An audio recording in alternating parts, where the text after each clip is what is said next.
Hi folks, Toad here with Visordown.com and welcome to the Costerdale, Northamptonshire today, where it is gloriously sunny and hot and hazy and humid. And we are just about to deliver this beautiful, stealthy, I've told you once already, keep your mouth shut, this beautiful, stealthy CBR1000RR-R back to Honda. So I thought I'd give you a very quick update on what we've done with it, where we've been and what we think to it.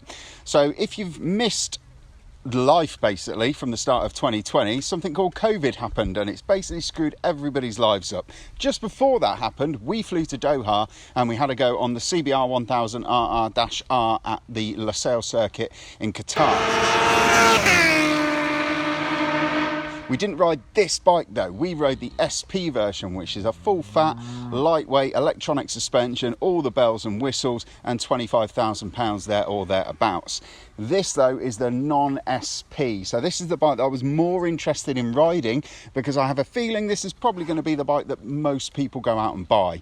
It comes in at £20,000, the engine specs are virtually identical, in fact I think they are exactly the same as the SP, so you've got about 215 brake horsepower and about 86 newton meters of torque at the peak torque.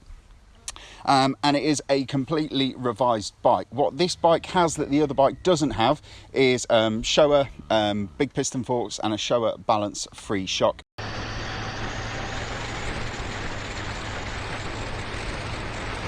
It's got cast aluminium wheels as opposed to the forged items of the SP, which are Maserati lightweight jobbies.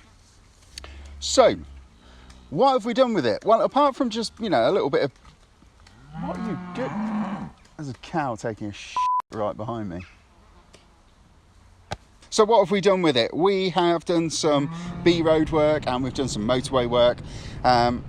I also rode to the Isle of Wight on it the other Monday just to have a look at the new Isle of Wight course and to give this thing a proper long distance test, because a lot of people are just going to take them straight on track or they're just going to do their favourite B-road over and over again, and I wanted to see what it was like at long distance. There are a couple of things that I want to talk to you about while I'm talking about, because that's kind of what I'm going to focus on in this review. We all know about the specs and we all know about the performance and we all know how good it is on a track. If you don't, watch the first round of the 2020 BSB season and you'll see it taking victories in the BSB class and also super stock as well. If there was justification that this bike is an absolute weapon and ridiculously fast, I think it is that in its first outing in the BSB it has took, you know, the top step of the podium in multiple classes.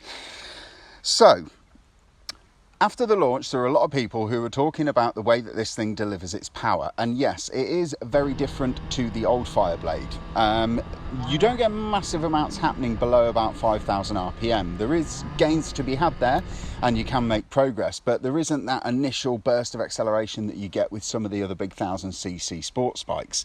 That said, when it comes on pipe and when that valve in the exhaust opens up and lets the engine breathe totally freely, you do get some obscene amounts of acceleration. It is very, very fast from 6,000 all the way through to the red line. It never runs out of breath or legs. It is absolutely relentless.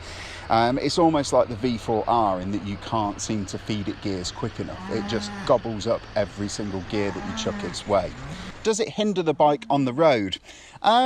If you're used to things like, I don't know, KTM Super Dukes, where there's torque everywhere, and if you're used to the Panigale V4S, which has got a massive spread of torque low down and in the mid-range, you are probably going to get on this and you're going to think that it feels a little bit lacking very low down in the RPM range, say below 4,500 RPM. I didn't find it a massive problem though, because I don't ride a sports bike on the road all the way down in that deep part of the torque curve. You have to kind of get your dancing shoes on and hop around the gearbox and try and get it into the sweet spot. I find it more rewarding to do that anyway. But once you understand where the power comes in, because that's what this bike is all about, 215 bhp at the rear wheel, which is claimed, so I know that's probably in a hermetically sealed chamber at the perfect temperature to obtain that amount of power. But yeah, if you figure out where that is and you know when that's going to come in, you can just drop in and out above that part of the power curve, and you really don't need all of the torque that isn't really there below that, if you see what I mean. So I didn't really find it an issue, a hindrance. It hasn't slowed down my my progress, and I've still had an absolute hoot riding this thing. Okay, so somebody on YouTube didn't believe that you can ride the new Fireblade at 30 miles an hour in 6th gear and didn't grumble. Oh, here you are. It doesn't sound very pissed off, does it? So if I knock it back into 6 and I open the throttle, cool. Yeah, it's not got a lot of acceleration down there, but what sports bike have in top gear? But yeah, it genuinely, you can just tootle around town on it, take your time, and you don't have to use any revs. You don't have to use any of the exhaust note either, which is going to make the people in the village that I'm riding to very happy. Because once you get above 6,000 RPM, this thing goes batshit crazy. One of the other things that came out of the launch at Doha was that a lot of people were saying that it was more aggressive than the old Fireblade. It does have the rider ergonomics that have been lifted directly from the RC213 VS road-going MotoGP bike. And when you take the rider ergonomics from what is basically a scaled-down MotoGP bike, you are not going to get a bike that is going to be absolutely perfect in terms of comfort and long distance comfort. So to find out more about how this bike handles long days in the saddle, I took it to the Isle of Wight, did 2 laps around the new Isle of Wight Diamond Races course, and then rode it all the way back to Coventry in the same day. Came in at about 450, 460 miles all in. Let's have a look and see how we got on.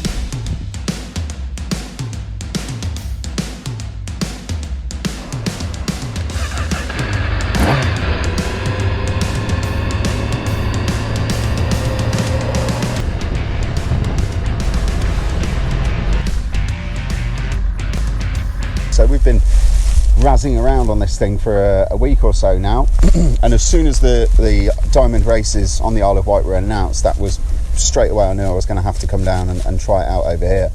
And what do I think? Well, I've clocked up 300 miles so far. By the time I get back to Coventry, we're probably going to be cracking on for 600 miles. Do I ache? A little bit, but then again, I probably would if I was riding any 1000cc sports bike, or even a 600 for that amount of time. It's a long time to be riding anything. It is wristier than the old Fireblade. The pegs are higher than the old Fireblade. These are all things that we knew. I mean, you can tell that from looking at the pictures of the bike and comparing it to the last generation. Can you forgive it for being a tad more uncomfortable than the old Fireblade? Yes, because in my mind, to ride, it is a much better bike. And even some people are referring to it and saying that it hasn't got immense torque. Well, it hasn't got class leading torque. There are torquey 1000cc sports bikes out there, but once you get your head around where it is, you drop in and out of it, it's not an issue at all. And you've got that glorious exhaust note that accompanies you everywhere you go, which never fails to bring a smile to my face. So we've been on the road all in all about 6 hours. The onboard computer's telling me that I've averaged about 47 mpg. Sitting on the motorway, that was saying 52 mpg on the way down here, which is pretty good. The one downside is it doesn't have a fuel gauge, it only has a fuel light. So it would be nice to know how close to the wind you're sailing petrol wise, but not a major issue. It's going to have a good few litres in there on the reserve light anyway. Suspension for the road, this thing is just mint. I mean, Honda might not enjoy me saying this too much, but I can't see why you'd want the SP unless you were an absolute track day god and you had a holiday home somewhere around Jerez. Because on the road, the shower big piston forks and the shower balance free rear shock are just absolutely sublime. Plush without being soft, firm enough without being harsh. It's just an all-round decent setup. Talking about the chassis parts as well, the Nissin 4-pot calipers on this have got, you know, power beyond what most of us would even know what to do with.